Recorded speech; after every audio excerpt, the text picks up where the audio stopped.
주간 동안 평안하셨습니까? 아멘. 이 시간 하나님께서 말씀으로 우리의 마음의 모든 근심과 걱정들을 물리쳐 주시고 다시 새로운 마음 속에 성령께서 역사해 주셔서 끊지 못하고 놓지 못하고 아직도 버리지 못한 수없이 많은 것들 온전히 믿음으로 다 내려놓게 되는 귀한 시간 되기를 기도드립니다. 아멘. 우리 삶에 가치 있는 일입니다. 먼저 본문의 말씀 보도록 하겠습니다. 누가복음 7장 2절로 10절 말씀입니다. 누가복음 7장 2절로 10절 말씀 공동하겠습니다. 어떤 백부장의 사랑하는 종이 병들어 죽게 되었더니 예수의 소문을 듣고 유대인의 장군 몇을 보내어 오셔서 그 종을 구원하기를 청한지라. 이에 저희가 예수께 나와 간절히 구하여 가로되 이 일을 하시는 것이 이 사람에게는 합당하니이다. 저가 우리 민족을 사랑하고 또한 우리를 위하여 회당을 지었나이다 하니 예수께서 함께 가실새 이에 그 집이 멀지 아니하여 백부장이 벗들을 보내어 가로되 주여 수고하시지 마옵소서. 내 집에 들어오심을 나는 감당치 못하겠나이다. 그러므로 내가 주께 나아가기도 감당치 못할 줄을 알았나이다. 말씀만 하사 내 하인을 낫게 하소서. 저도 남의 수하에 든 사람이요 제 아래에도 군병이 있으니 이더러 가라 하면 가고 저더러 오라 하면 오고 제 종더러 이것을 하라 하면 하나이다. 예수께서 들으시고 저를 기이 여겨 돌이키사 쫓는 무리에게 이르시되 내가 너희에게 이르노니 이스라엘 중에서도 이만한 믿음은 만나보지 못하였노라 하시더라. 보내었던 사람들이 집으로 돌아가 보매 종이 이미 강건하여졌더라. 아멘. 프랑스 작가 중에 노벨 문학상 후보, 강력한 유력한 후보가 있습니다. 미셸 우엘백이라는 사람인데요. 이 사람이 이렇게 말했습니다. 현대인은 돈과 매력으로만 결정된다 라고 말하며 분노했습니다.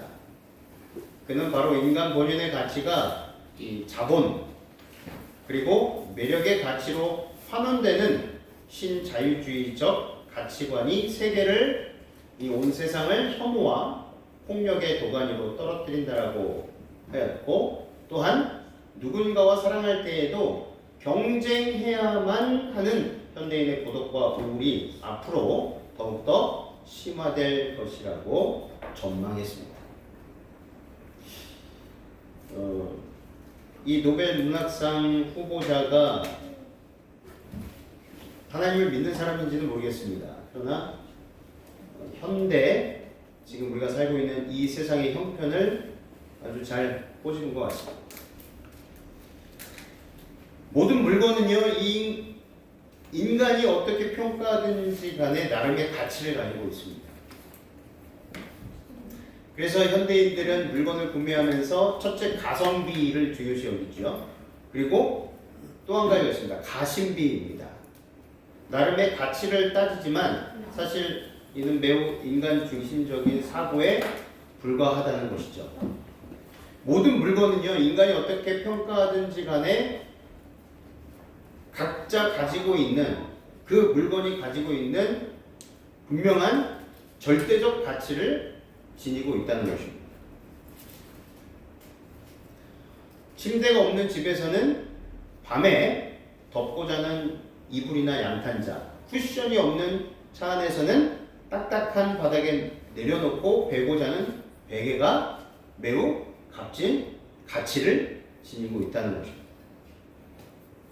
그래서 결국 모든 물건은 가치를 지녔지만 그것을 사용하는 사람의 형편에 따라서 그 평가가 달라질 수밖에 없다는 것이죠. 궁궐 같은 대저택에 살면서 화려한 옷과 보석에 둘러싸여서 그렇게 살아가는 공주나 왕자들은 어지간한 선물에도 뭐 감흥이나 만족감을 느끼지 못합니다. 그가 기존에 가진 것들이 새로운 물건의 가치를 깎아내리기 때문입니다. 반면에 별로 가진 것 없이 청빈하게 사는 사람에게는 모든 것이 무엇이 됩니까? 선물이 됩니다. 그러므로 가치는 결핍이 만들어낸 반대급부다라고 말합니다.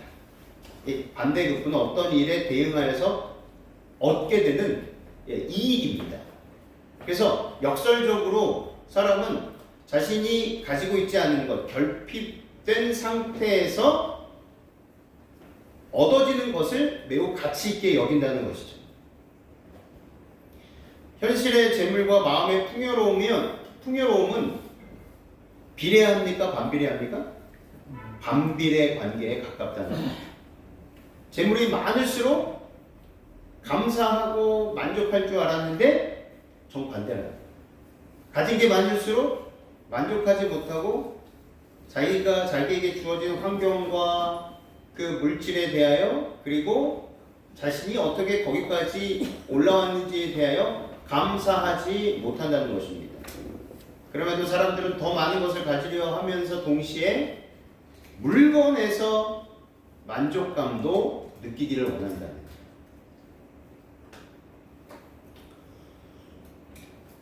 오늘날 사람들은 세상에서도 자신이 가치 있다고 여기는 것들을 위해 살아가게 되어 있습니다. 우리가 돈을 최고의 가치로 여긴다면 우리는 돈을 위해 살아가게 되어 있습니다. 돈 냄새를 이렇게 맡고 있는 사람이 있죠. 네. 돈 냄새가 그렇게 좋다고 그러더라고요. 돈 냄새가 엄청 좋다고. 근데 사실 그것을 어떻게 생각하느냐에 따라서 휴지 조각이 될 수도 있고요. 나에게 그것은 아주 소중하고 중요한 최고의 가치의 물건이 될 수 있고. 근데 더 중요한 것은 그것을 어떻게 사용하느냐에 따라서 그 가치가 결과적으로 어떤 가치로 만들어지느냐, 그것이 제일 중요할 거라고 여겨지는 것입니다. 우리가 아파트를 최고의 가치로 여긴다면 우리는 아파트를 위해 살아가게 되어 있습니다. 지금 굉장히 아파트 값이 다시 이렇게 들썩이고 있습니다. 여러모로 우리가 땅을 최고의 가치로 여긴다면 우리는 땅의 것을 위해서 살아가게 되어 있습니다. 우리가 건물을 최고의 가치로 여긴다면 우리는 건물을 위해 살아가게 되어 있습니다. 음악, 미술, 문학, 스포츠, 특별히 출신 학교. 대한민국은 이 출신 학교에 절대적인 가치를 부여하는 경향이 아직도 높습니다. 그래서 경쟁 사회가 더욱더 심화되고 있고 경쟁 사회로 말미암아서 우리 사회 곳곳에 빈부격차가 심화되고 있음을 보게 되는 것이죠. 왜냐하면 경쟁이 좋은 측면도 있지만 굉장히 부정적인 측면도 있기 때문입니다. 부정적인 측면은 무엇이냐면 경쟁을 통해서 성공한 사람은 그 성공이 자신의 능력이라고 생각을 하는 거예요. 근데 사실 그 사람만의 능력이 아니라 태어나면서부터 공정하지 않은 그 환경에서 우리들은 살아갑니다.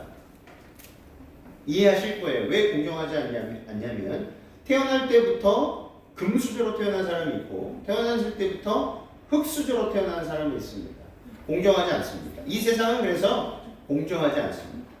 공정은 오직 하나님 안에 있을 때 하나님께서 베풀어 주신 은혜와 축복과 사랑이 공정할 뿐이지 이 세상 아무리 대통령이 외치고 누가 외치고 하더라도 공정한 사회가 만들어질 수 없습니다. 근본적으로.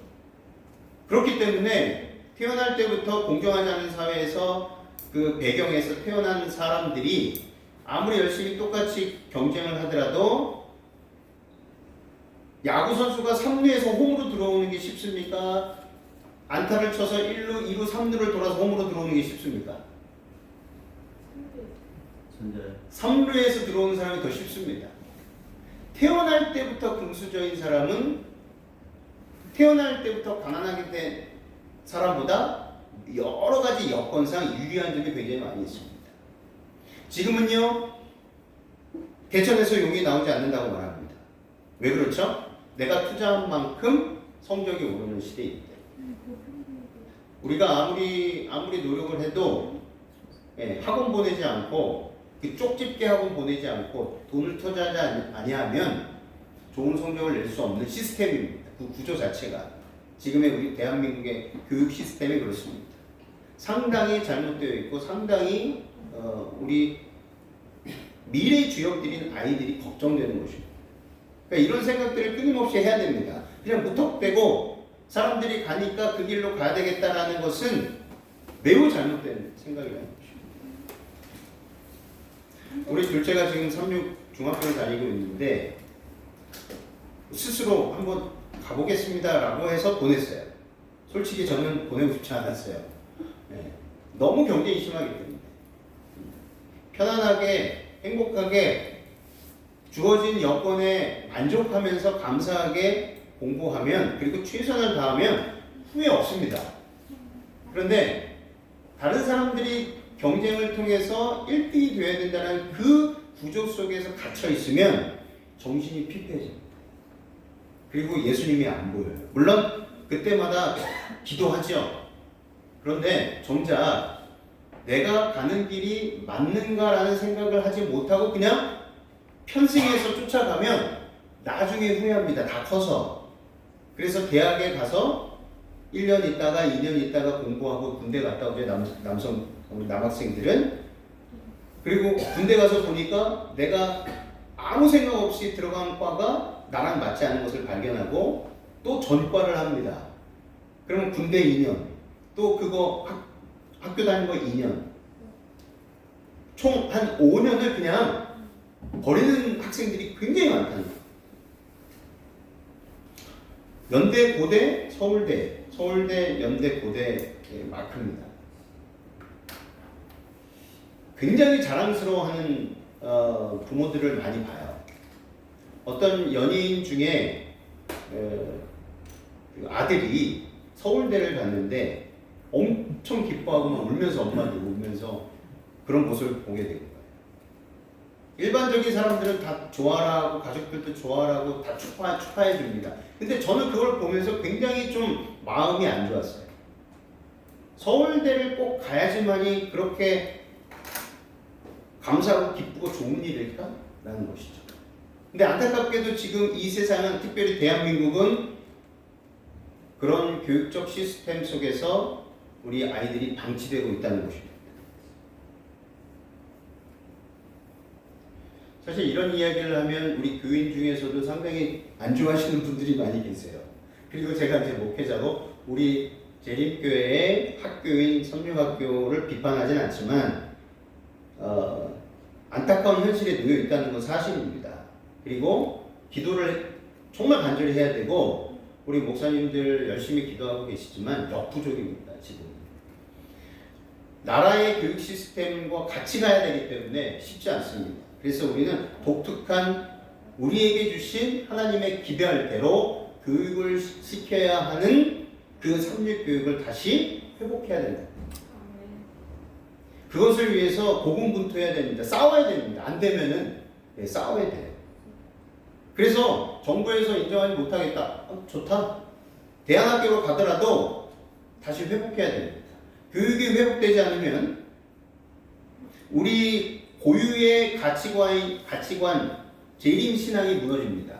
그래서 엘렌 화이트도 교육을 가장 먼저 사탄 마귀가 공격한다 그랬고, 교육 시스템을 무너뜨리면 우리의 모든 조직이, 재림교회 조직이 와해되고 무너지는 것은 시간 문제입니다. 그러니까 정신을 바짝 차려야 되고 끊임없이 우리 자신에게 되물어야 되고 우리 자녀들에게도 계속해서 질문을 해야 된다는 거죠. 공부하는 목적이 무엇이냐? 왜 성공하려고 하지? 끊임없이 경쟁을 통해서 왜 성공하려고 하지? 그런 사람들은요, 대부분 두 가지 증상이 나오는데, 한 가지는 뭐냐면 우월감입니다. 내가 노력해서 경쟁해서 이겨서 성공했다라는 우월감이에요. 근데 사실은 그가 성공하는 데 있어서 그가 성공하는 데 있어서 그가 스스로 한 노력 외에 굉장히 많은 요소들이 주변에 있었다는 거예요. 근데 그것을 생각하지 못하면 자신의 우월감으로 인해서 계급 사회가 더욱더 심화되는 것입니다. 왜냐하면 자신은 가치 있는 인간이고 경쟁에서 낙오된 사람들은 가치 없는 인간으로 취급하기 때문입니다.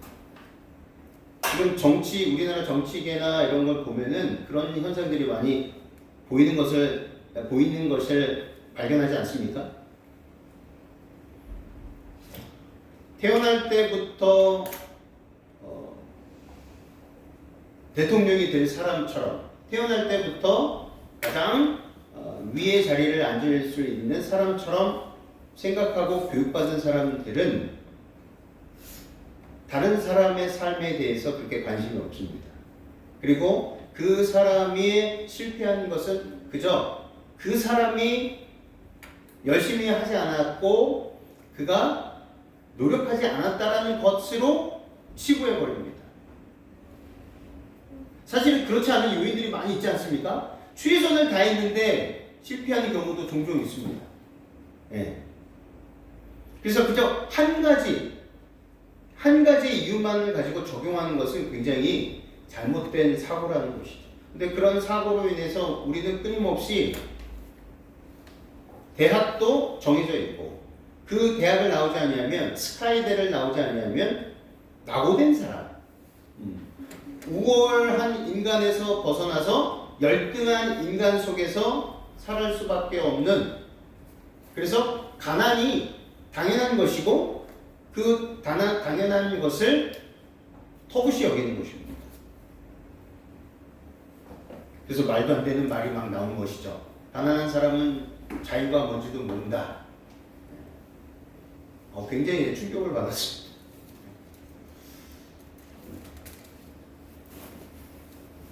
뭐 많이 보셨을 거예요.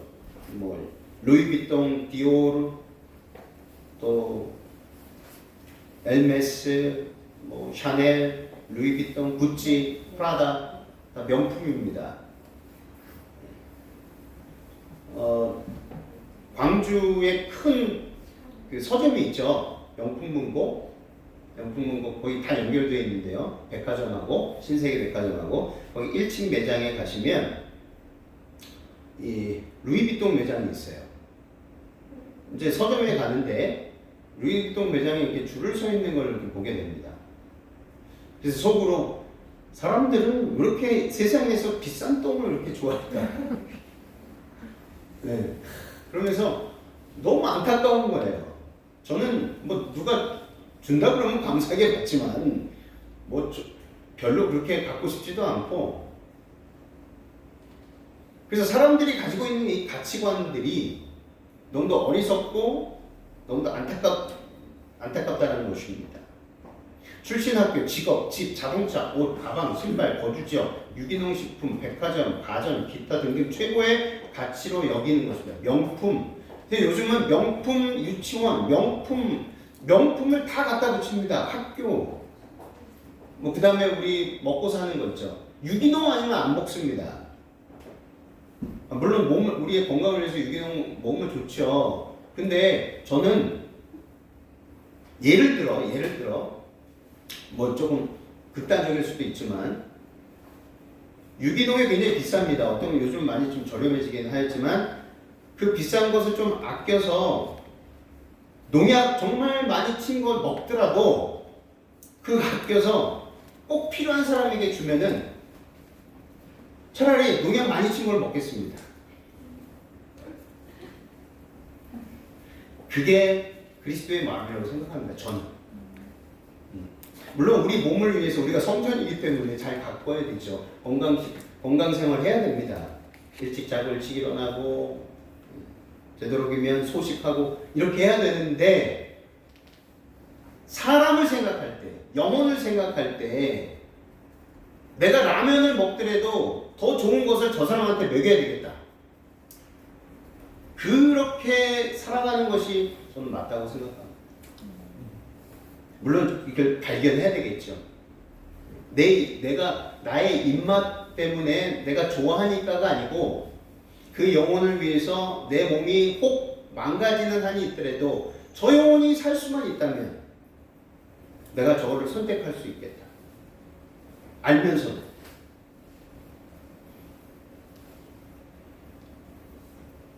천만원짜리 양복입니다. 천만원짜리 시계입니다.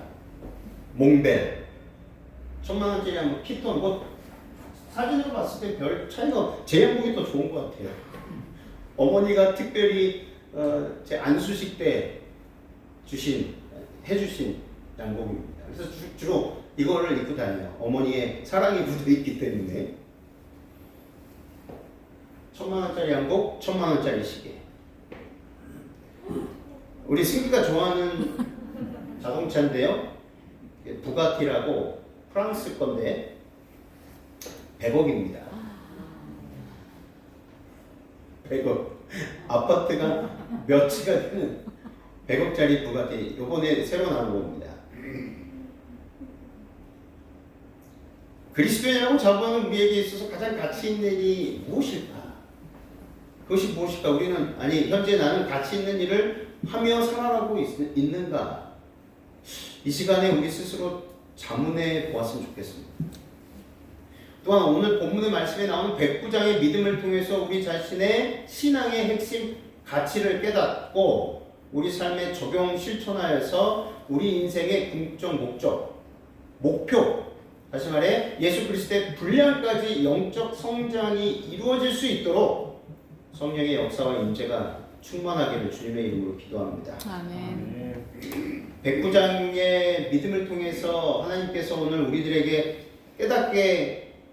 깨닫기를 원하시는 것. 첫 번째는요, 백부장의 겸손한 믿음입니다. 누가복음 7장 4절에 이 일을 하시는 것이 이 사람에게는 합당하니이다. 이스라엘 장로들이 이야기한 것입니다. 예수께 나와서 이 일을 하시는 것이 이 사람에게는 합당하니이다 라고 말했습니다. 그러나 정작 백부장 자신은 주님을 자기 집에 영접하기에 합당치 못하다라고 말했습니다. 이는 백부장이 일부러 겸손한 척 한 말이 아니었습니다. 그는 진심으로 그렇게 말했습니다. 그 당시 경건한 유대인들은 이방인의 집에 들어가지 않았고 이방인들과 앉아서 음식을 먹지도 않았습니다. 그것이 그 당시 사회의 통념이었습니다. 유대인들은 스스로가 선민이었다라는 생각 때문에 그 선민 사상이 이방인들을 개, 돼지로 취급하였습니다. 그래서 부정한 존재라고 생각하였습니다. 왜냐하면 유대인이 이방인의 집에 들어가거나 함께 음식을 먹게 되면 이방인의 부정에 감염된다라고 생각했기 때문입니다. 그래서 백부장은 예수님을 이방인이 자기 집에 모심으로써 이 같은 종교적인 부정에 감염되도록 하는 것은 있을 수 없는 일이라고 본 것입니다. 그러므로 비록 예수님께서 내가 가서 고쳐주리라 하셨지만 백부장은 예수님을 부정한 자기 집으로 모시기가 어려웠다라는 것입니다. 그렇게 유대인들이 그들 스스로가 율법적으로 생각했던 그 부분을 이 백부장은 너무도 잘 알고 있었기 때문에 그도 그것을 인정한 것입니다. 우리는 이런 태도를 보였던 백부장이 얼마나 겸손한 사람이었던가를 알 수 있습니다. 그에게는 유대 나라를 식민지로 지배하였던 로마 장교로서 교만한 태도를 조금도 찾아볼 수가 없었던 것이죠. 이와 동시에 우리는 그가 예수님을 만나 뵙기를 사양한 것을 단순히 종교적인 성결 그 이상의 이유가 있었다고 보아야 할 것입니다. 이 사실은 백부장이 예수님을 랍비 그 이상의 존재로 알고 있었음을 말해줍니다. 유대인 지도자들은 예수님을 랍비 그 이상으로 보지 않았습니다. 그러나 백부장만큼은 예수님을 랍비 이상으로 본 것입니다. 그래서 그는 예수님의 신적 권위에 압도되었던 것입니다. 거룩하신 하나님 앞에 선 인간이 느끼는 한없는 경외심이 백부장의 영혼을 사로잡았던 것입니다. 아브라함, 이삭, 야곱, 요셉, 모세, 여호수아, 다윗, 솔로몬, 베드로, 바울에 이르기까지 그들의 공통점이 있습니다. 물론 더 많은 우리 믿음의 선조들이 있는데 그들의 공통점은 거룩하신 하나님 앞에 서 있을 때 자신들이 얼마나 보잘것없는 죄인인지를 깨닫고 하나님의 은혜를 간절히 구하였다는 것입니다. 그들 스스로 하나님 앞에 얼마나 무가치한 죄인인지를 마음 깊이 깨닫고 스스로 고백하기를 아브라함은 자신은 티끌과 같은 존재다. 다윗은 나는 죄인이로소이다. 솔로몬은 나는 아이입니다. 말할 줄을 모릅니다. 바울은 나는 죄인 중에 괴수입니다. 하나님 앞에 섰을 때, 다시 말해서 마음을 성령께서 역사하실 때 마음의 문을 열고, 그래서 하나님 앞에 섰을 때 하나님의 그 거룩하신 임재, 영광스러운 임재 앞에 자신이 얼마나 무가치하고 얼마나 죄되고 얼마나 할 수 있는 일이 아무것도 없다는 사실을 깊이 깨달은 것입니다. 그것이 우리 믿음의 조상들의 공통적인 경험들이었습니다. 이 경험을 누가 했냐면 백부장이 한 것입니다. 하나님의 은혜를 받으려면 우리는 먼저 우리 자신의 무가치함을 깨달아야 한다는 것이죠. 생명이신 예수님과 함께 동행하지 않는 인생은 이미 영원한 멸망의 인생에 불과합니다. 그러므로 무가치한 인생입니다. 그러나 예수님과 함께 동행하는 인생은 가치 있는 인생입니다. 왜냐하면 그에게는 영원한 생명이 이미 보장되어 있기 때문입니다. 백부장처럼 예수님을 마음을 다하여 그가 믿기로 작정했을 때 그의 마음속에 살아있는 하나님의 형상이 조금 남아있는 그 곳에 성령께서 불을 붙여주셨고 스파크가 일어나서 작동하게 된 것입니다. 엘렌 화이트는 그래서 우리가 타락한 이후에 죄를 선택한 이후 하나님의 형상과 모양이 완전히 훼손되었지만 그렇다고 해서 완전히 없어진 것은 아니다. 아주 조금 남아있다. 그 아주 조금 남아있는 곳에서 성령께서 역사하실 때에 우리들은 회복될 것이다. 베드로전서 5장 5절로 6절에 하나님이 교만한 자를 대적하시되 겸손한 자들에게 은혜를 주시느니라. 그러므로 하나님의 능하신 손 아래서 겸손하라. 때가 되면 너희를 높이시리라. 우리가 아무리 겸손하게 살자 결심을 해도요, 결심하게 될 수가 없는 이유는 하나님 앞에 나가지 않기 때문입니다. 그래서 백부장과 같이 정말 자신은 무가치한 죄인에 불과하다라는 그 경험이 없기 때문에 아무리 우리 스스로 노력을 한다 할지라도 겸손하게 되지 않는 것입니다. 백부장과 같은 경험, 믿음의 우리 선배들과 같은 경험이 있어야지만이, 그래서 하나님 앞에 나갈 때마다 우리 스스로 두렵고 떨리는 마음으로 저는 죄인이로소이다. 당신 앞에 나아가서 제가 숨 쉴 수도 없는 존재입니다.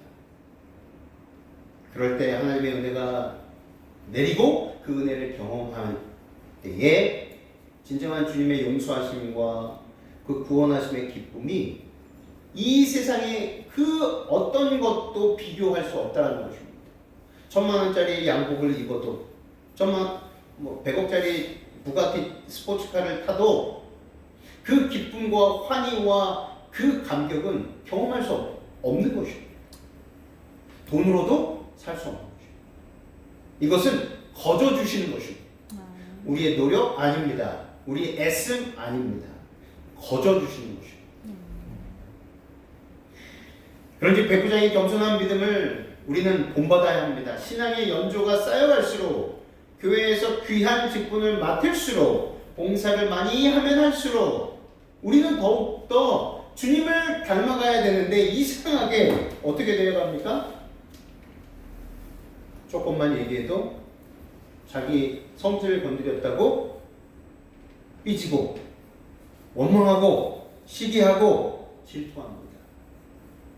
이것은요 30년, 40년, 50년 신앙에도 어떻게 해요? 변하지 않습니다. 왜 그렇죠? 백부장과 같은 경험이 없기 때문에 그렇습니다. 두 번째는 백부장의 올바른 믿음입니다. 7절, 8절에 말씀만 하사 내 하인을 낫게 하소서 저도 남의 수하에 든 사람이요 제 아래에도 군병이 있으니 이더러 가라 하면 가고 저더러 오라 하면 오고 제 종더러 이것을 하라 하면 하나이다. 이 말은요 예수님의 신적 권위를 고백한 것으로 예수님께 대한 백부장의 절대적인 믿음이 나타나 있는 것입니다. 군인이 상관의 명령에 복종하는 것은 상식이지만 예수님께서 한 말씀만 하시면 죽을 병에 걸린 자가 자기 하인이 살아날 것이라는 생각을 어떻게 이 백부장이 할 수 있었을까라는 것입니다. 그는 주님께서 그의 종을 사로잡은 질병에서 그를 떠나가라고 명령하시면 그 질병이 떠나가고 건강하게 될 줄로 믿었습니다. 이로써 우리는 백부장이 예수님을 신적인 존재로 믿고 있었음을 알 수 있었습니다. 왜냐하면 기본적으로 생각할 때 그는 그 당시 굉장히 높은 신분에 있었고 그리고 식민지인 이스라엘 그곳에서 그들을 완전히 대취급할 수 있었습니다. 가버나움은 예수님께서 공생의 기간의 상당 부분을 보내신 곳입니다. 주님께서는 가버나움에서 많은 기적을 베푸셨습니다. 백부장은 예수님께 대한 소문을 들었는데 예수님께서 행하신 모든 기적을 검토해 본 결과 이분이야말로 보통 사람이 아니라 정말 하나님이시고 참된 신이라는 것을 믿게 된 것입니다. 이 백부장이 어떻게 이 같은 믿음을 가지게 되었을까요? 성경은 이것에 대하여 자세하게 설명하고 있지 않습니다. 그 당시의 상황을 살펴보므로 그 근거를 찾아볼 수 있겠습니다. 우리가 고려해야 할 점은 백부장이 가버나움에 살고 있었다는 사실. 정말 많은 기적과 이적이 행해졌던 곳에서 그는 그곳에서 살고 있었습니다. 그래서 소문을 직접적으로 들을 수 있었습니다. 아니면 저 멀찌감치해서 아마 봤었을 수도 있었습니다. 그래서 그는 보고 들음에 믿음이 생겨난 것입니다. 로마서 10장 17절 들음은 믿음은 들음에서 나며 들음은 그리스도의 말씀으로 말미암았느니라. 우리가 조속으로 예배드리는 이유가 무엇입니까? 그리고 끊임없이 말씀을 듣고 우리가 직접 눈으로 보고 묵상하는 마음으로 묵상하는 이유가 무엇입니까? 잊지 않기 위해서 안식일을 기억하여 거룩히 지키라 기억하기 위해서입니다. 왜냐하면 우리는 망각의 존재이기 때문에 그렇습니다. 죄 이후에 끊임없이 우리들은 축복을 잊어버리고 살아갑니다. 믿음은 들음에서 나며 들음은 그리스도의 말씀으로 말미암았느니라. 복음을 듣지 않고 저절로 예수 그리스도께 대한 믿음이 생기는 법은 있을 수 없습니다. 우리가 항상 예배에 힘쓰고 하나님의 말씀 듣기를 사모하는 이유가 무엇입니까? 광야는 비가 거의 오지 않은 것 초목이 자라지 못합니다. 반면에 열대 우림에는 끊임없이 비가 자주 오고 촉촉하게 비와 이슬을 내려줍니다. 그래서 그렇게 정말 많은 나무들이 자랄 수 있습니다. 그래서 열대 우림을 형성할 수 있게 되는 것입니다. 우리의 믿음도 이와 같습니다. 하나님의 말씀을 자주 들을 때 우리 믿음은 몰라보게 성장하지만 말씀 듣기를 게을리하고 또 우리가 스스로 연구하기를 게을리하면 성장은 멈춰버린다는 사실입니다. 다윗은 시편 19편 10절에 이렇게 고백합니다. 금 곧 많은 정금보다 더 사모할 것이며 꿀과 송이꿀보다 더 달도다. 무엇이요?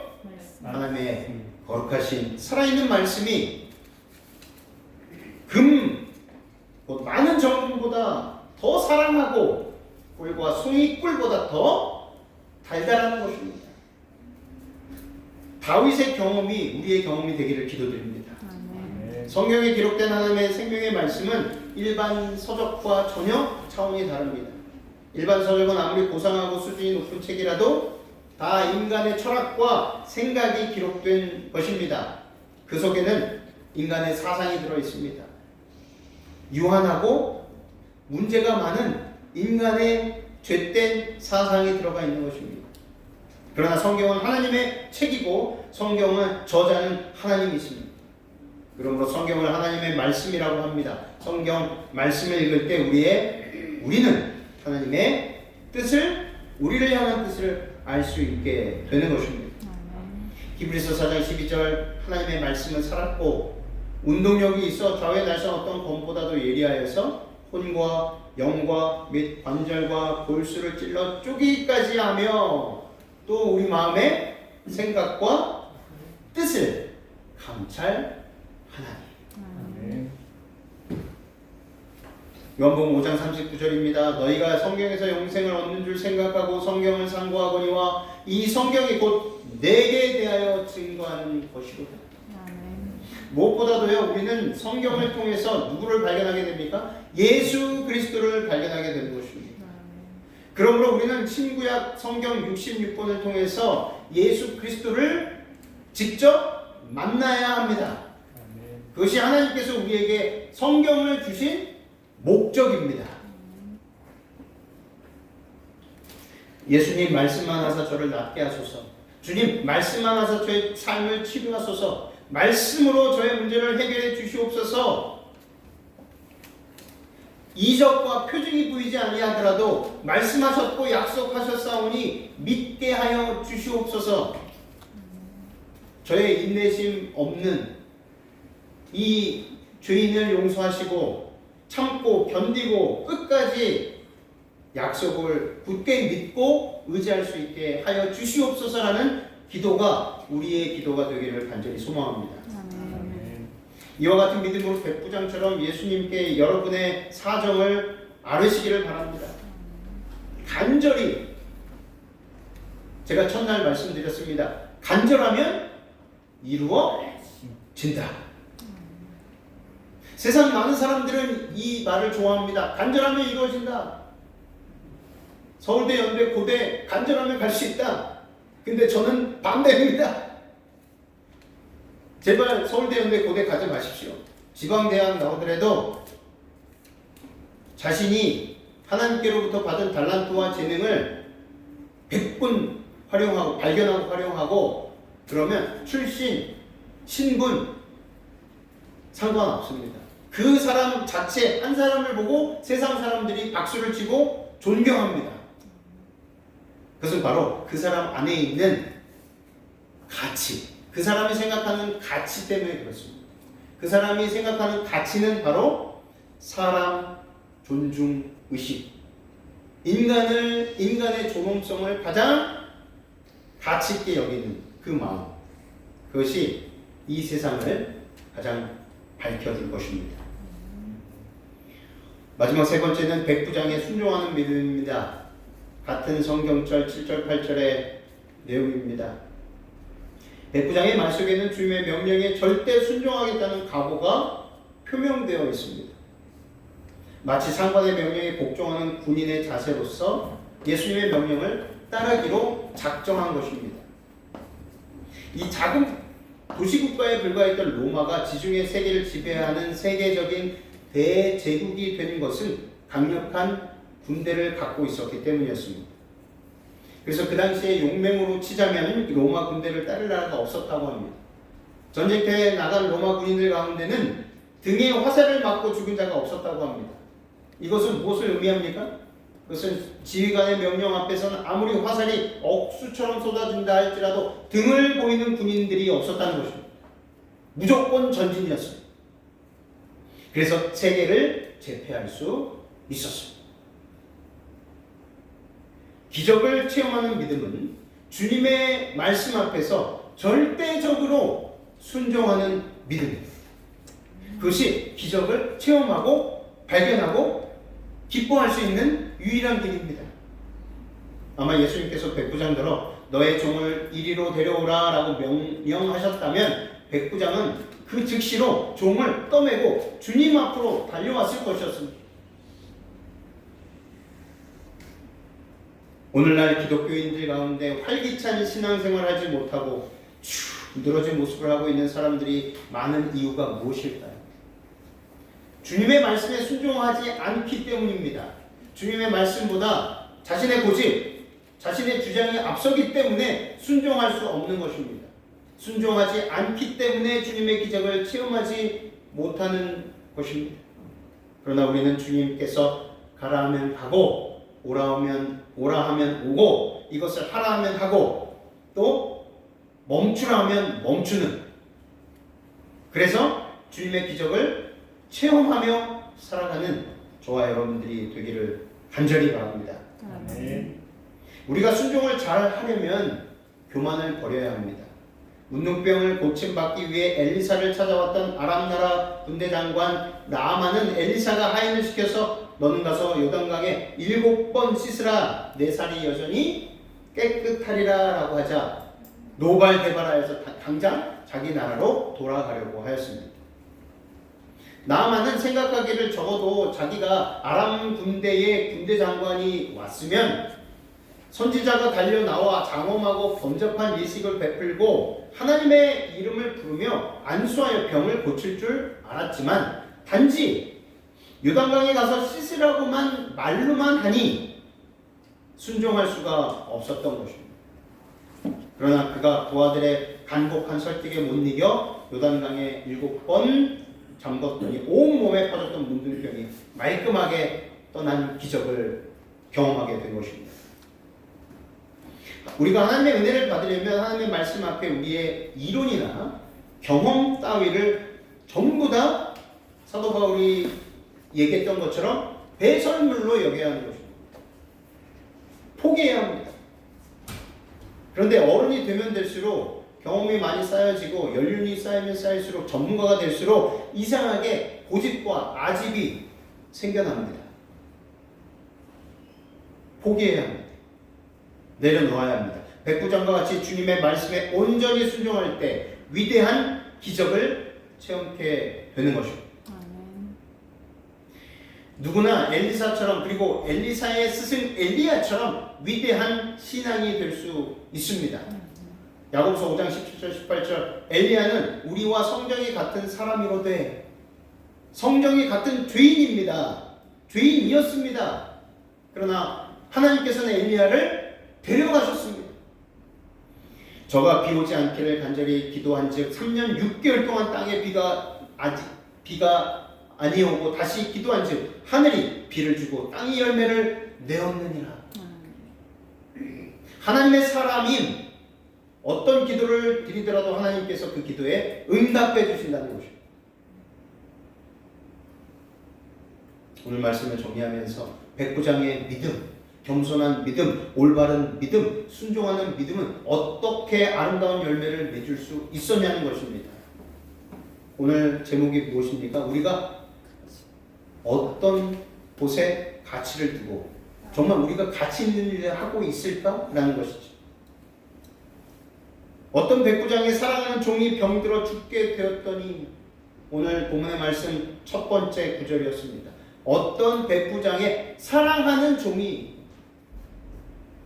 종은 노예였습니다.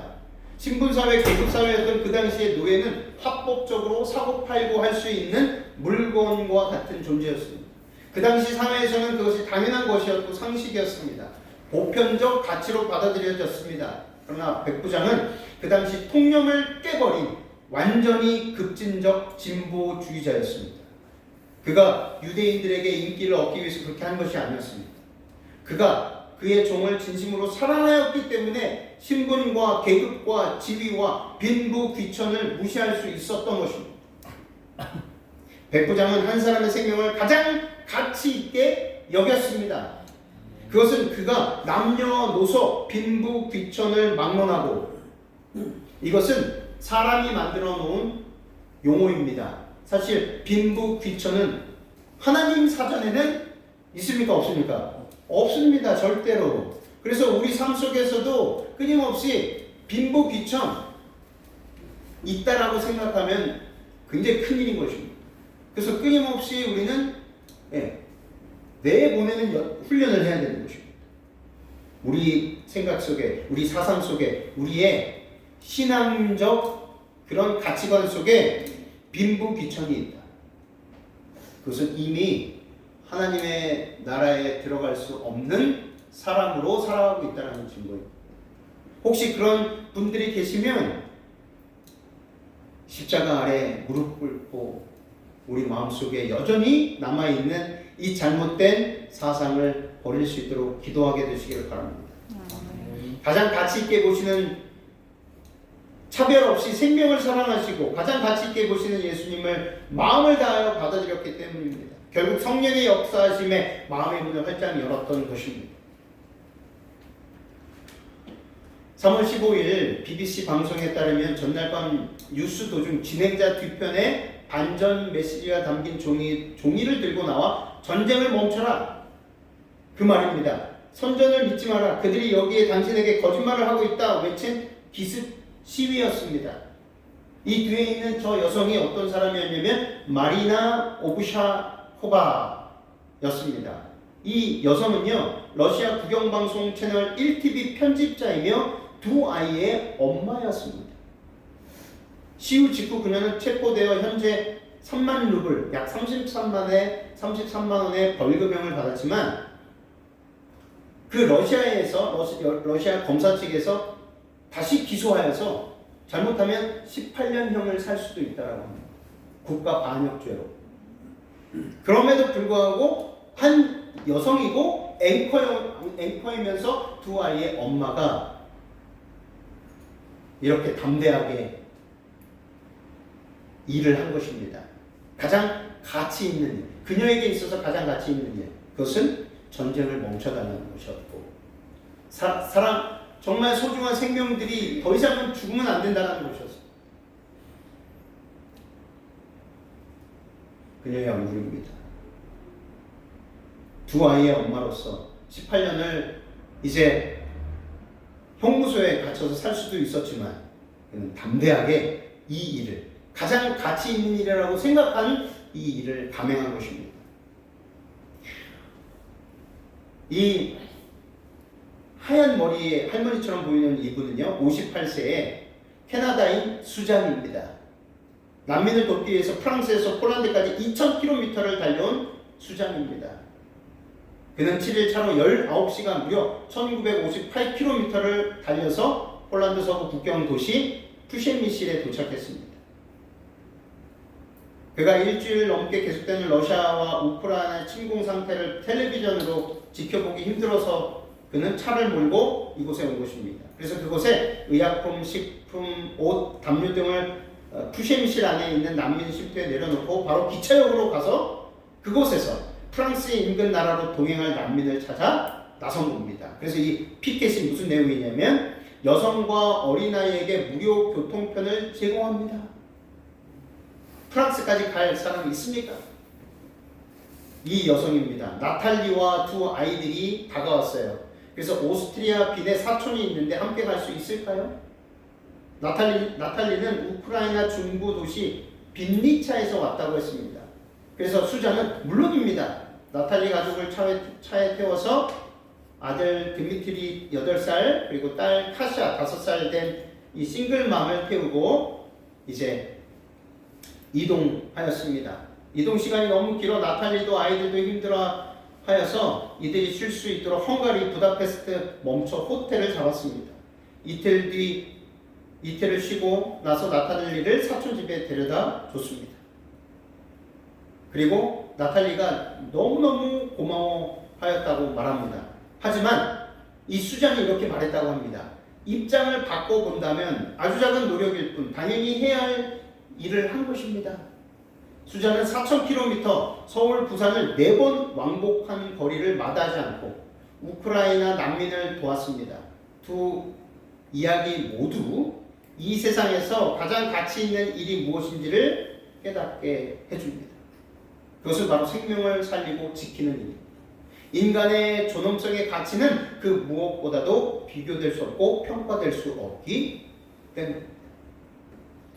오늘 우리는 백부장의 그 올곧은 믿음, 온전히 순종하는 믿음, 절대적인 믿음을 통해서 가장 가치 있는 일이 바로 생명을 사랑하고 생명을 존중하는 일임을 신분과 계급과 사회를 초월하여서 오직 그 생명을 위해서 헌신하고 봉사할 수 있는 일임을 발견하게 되었습니다. 시대소망 402쪽 계급제도는 하나님의 미워하시는 바다. 하나님께서는 이런 성질의 것은 어떤 것이나 다 무시하신다. 하나님께서 보실 때 모든 사람의 영혼은 동등한 가치가 있다. 하나님께서는 인류의 모든 족속을 한 혈통으로 만드사 온 땅에 거하게 하시고 저희의 연대를 정하시며 거주의 경계를 하나셨으니 이는 사랑으로 혹 더듬어 찾아 발견하게 하려 하심이로되 그는 우리 각 사람에게서 멀리 떠나 계시지 아니하시다. 아멘. 연령, 계급, 국적 혹은 종교적 특권의 차별 없이 모든 사람은 예수께 나아가 생명을 얻으라는 초청을 받고 있습니다. 오늘 이 말씀을 꼭 기억하시고 우리에게 주어진 귀한 영혼들 한 분 한 분을 위해서 이 백부장처럼 내가 서울대 출신인데, 내가 검사 출신인데, 내가 정치인인데, 내가 저 하찮은 사람을 아닙니다. 하나님께서는 지금 죽어가고 있는 많은 영혼들이 가난하든 부하든 그거와 상관없이 그들을 위해서 달려가라고 우리에게 모든 것들을 베풀어 주셨고 모든 것들을 주셨습니다. 우리는 준비되었습니다. 이제 담대히 믿음으로 나아가서 백부장처럼 한 영혼을 위해서 예수님께 달려가서 간절히 구하고 그 영혼을 살리기 위해서 우리의 모든 것들을 다할 수 있는 가장 가치 있는 일을 행하시는 저와 여러분들이 되시기를 간절히 소망하며 말씀을 마치겠습니다. 아멘.